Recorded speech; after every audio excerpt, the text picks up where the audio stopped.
مرتبہ حضور کے ساتھ جا رہے تھے، رستے میں ایک درخت آیا، اس کے نیچے حضور کھڑے ہوئے، حضور نے اس طرح درخت کی شاخ کو پکڑ کے ہلایا، یوں پتے جھڑ گئے۔ ہم اس منظر کو دیکھتے رہے۔ حضور علیہ السلام نے فرمایا، سلمان فارسی، تو نے مجھے پوچھا نہیں کہ میں نے اس درخت کی شاخ کو یوں کیوں ہلایا ہے؟ تو میں نے عرض کی، حضور آپ بتا دیں کہ آپ نے کیوں ہلایا ہے؟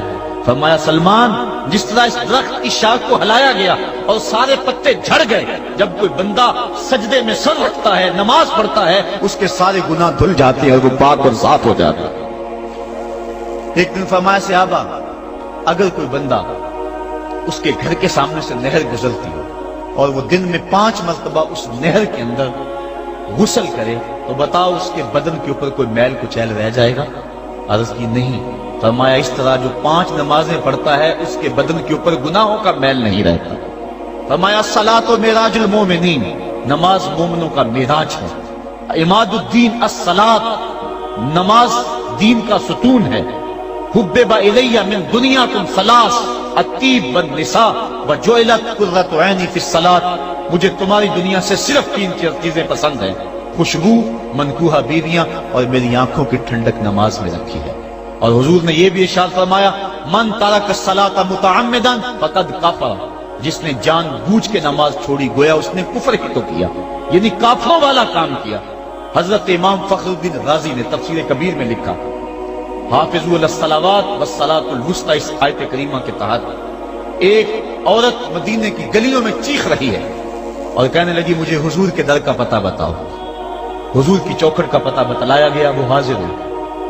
آقا کریم صلی اللہ علیہ وسلم کی خدمت میں عرض کی، حضور میرا خامد سفر پہ گیا ہوا تھا اور میں نے اس کی عدم موجودگی کے اندر زنا کر لیا، حمل ٹھہر گیا، اور جو بچہ پیدا ہوا میں نے مارے شرم کے اس بچے کو سرکے کے مرتبان میں ڈال دیا، اور پھر اسی سرکے سے میں لوگوں کو فروخت کرتی رہی ہوں۔ اب جب کہ میرا ضمیر جاگا ہے، میں آپ کی خدمت میں حاضر ہوئی، مجھے بتایا جائے کہ میرے گناہ کا بھی کوئی کفارہ ہے۔ حضور نے ارشاد فرمایا، جو تو نے زنا کیا ہے اس کی سزا رجم ہے، کیونکہ تو شادی شدہ ہے، اور جو تو نے بچے کو قتل کیا ہے قتل کی سزا قتل ہے، اور جو تو نے سرکہ بیچا ہے فقد ارتکبت کبیرہ، تو نے کبیرہ گناہ کیا ہے، اس کی سزا تو قیامت کے دن پائے گی۔ اس کے بعد حضور فرمایا، ان تینوں گناہوں کی یہ سزا ہے، لیکن جس طرح تو گھبرائی ہوئی آئی تھی میں تو یہ سمجھا تھا شاید تیری نماز اثر قضا ہو گئی ہے۔ اب آپ اندازہ کریں کہ نماز کی اہمیت کیا ہے، اور ہم اس بات میں کتنی سستی کرتے ہیں۔ کسی سے پوچھا جائے نا، آؤ نماز پڑھنے چلے، وہ کہتے ہیں بس یار میرے کپڑے پلید ہیں، کپڑے میرے پاک نہیں ہیں۔ تیرے کپڑے کیسے پاک رہ سکتے ہیں؟ تو اللہ کے حضور جھکنا نہیں جانتا، تیرے کپڑے بھی پلید ہیں، تیرا دل بھی پلید ہے، تو اس کے حضور جھک کے تو دیکھ، قلب بھی ستھرا کر دے گا، تیری روح کو بھی پاکی دے دے گا، تیرے قلب کو بھی طہارت بخش دے گا۔ تو اس کے حضور آ جھک، اس کے حضور سجدوں سے اللہ کے حضور خراج پیش کر اپنی محبتوں کا۔ جب بندہ سجدے میں سر رکھتا ہے اللہ فرشتوں میں فخر کرتا ہے، میرے بندے کو دیکھو نا، بالآخر میرے حضور ہی جھکا ہے نا، کتنے گناہ کیے اس نے، کتنے جرم کیے اس نے، لیکن بالآخر میرے حضور آیا اور اپنے گناہوں کی معافی مانگتا ہے۔ فرشتوں گواہ ہو جاؤ، میں نے اپنے اس بندے کی مغفرت فرما دی۔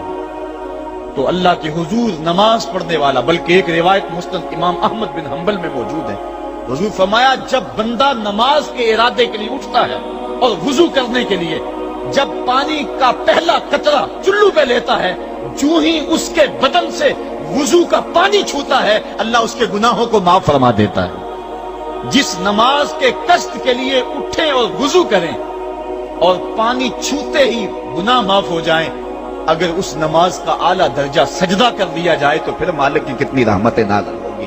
یہ کتنی بڑی دولت ہے، یہ کتنا بڑا سرمایہ ہے جس سے ہم لوگ محروم رہ جاتے ہیں۔ آؤ اللہ کی رحمتیں سجدے میں ڈھونڈے، سجدے میں پیشانی رکھ کے جب ہم اس کی رحمت کو مانگے تو وہ مالک ہمارے اوپر رحمتیں نازل کرے گا۔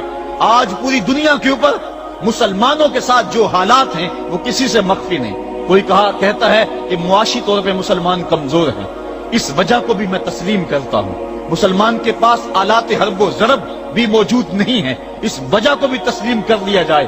سیاسی طور پہ مسلمان کمزور ہیں، اس وجہ کو بھی تسلیم کر لیا جائے۔ یہ ساری وجہیں اپنی جگہ پہ، لیکن یہ بھی تو سنو، مسلمانوں کی تعداد اس وقت 1 ارب 40 کروڑ ہے۔ افرادی قوت اتنی کبھی بھی مسلمانوں کی نہیں ہوئی تھی۔ اس وقت مسلمانوں کے پاس ایٹمی طاقت موجود ہے، اتنی قوت عسکری کبھی بھی مسلمانوں کے پاس نہیں ہوئی تھی۔ 56 اسلامی ملک ہیں جن میں قیمتی معدنیات سے اور تیل کی دولت سے اور سونے کی قیمتی معدنیات سے یہ مسلمان مالا مال ہیں، کیا کچھ نہیں ہے جو مسلمانوں کے پاس نہ ہو، لیکن ایک دولت چھن گئی مسلمانوں کے پاس، وہ سجدے کی آبرو، وہ سجدے کی عزت، وہ پیشانی رکھ کے اس رب کو پکارنا جو سب سے اعلیٰ ہے، جو سب سے بالا ہے، جس نے موسیٰ کے فرعون کو نیل کی موجوں میں ڈبو دیا۔ کیا پوری امت مسلمہ 1 ارب 40 کروڑ انسان سجدے میں سر رکھ کے سبحان ربی الاعلیٰ کے نغمے آلاپ کے اپنے رب سے گزارش کریں اور اپنی امت کا رونا روئیں؟ کشمیر میں لٹتی ہوئی جوانیاں اور پل قدس کے اندر بہتا ہوا خون، شبرغان سے لے کر کابل و قندھار تک اور موصل سے لے کر تقریب تک مسلمان کے اوپر جو ظلم و تشدد ہو رہے ہیں، اپنے رب کے حضور اس کا دکھڑا سنائیں اور اپنے مالک کو کہیں میرے مالک ہم لٹ گئے، ہم کٹ گئے، ہم پٹ گئے، اسلحے بھی موجود، افرادی قوت بھی موجود، سیاسی طاقتیں بھی موجود، لیکن اس کے باوجود مسلمان دبتا چلا جا رہا ہے۔ اسی کشتی کو ہے خوف تلاطم صدحیف منہ موڑ دیے تھے جس نے بڑھتے ہوئے طوفانوں کے، جو 300 ہو کر جرأت اور وہ طاقت اور وہ عظیمت کی داستانیں رقم کرتے ہیں کہ مالک تو بھی اس دن کو یوم فرقان کہہ کے پکارتا ہے۔ آج وہ امت بیچ منج ڈال کے اس امت کی کشتی ہچکولے کھا رہی ہے۔ ہماری فریاد، ہمارا استغاثہ تیرے سے ہے، میرے مالک ہمارا کھویا ہوا وقار بحال کر دے اور اس امت کو اس مرتبہ کمال تک پہنچا دے جس مرتبہ کمال تک یہ امت پہلے پہنچی تھی، اور ان کا کھویا ہوا وقار بحال کر دیا جائے۔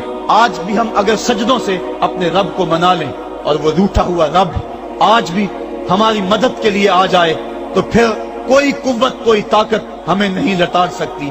آئیے ہم سجدے سے اپنے مالک، اپنے خالق اور اپنے رازق کے حضور اپنی محبتوں اور اپنی الفتوں کا خراج پیش کریں۔ نماز ایک ایسی عبادت ہے جس کا حکم قرآن میں 750 مرتبہ کے قریب دیا گیا۔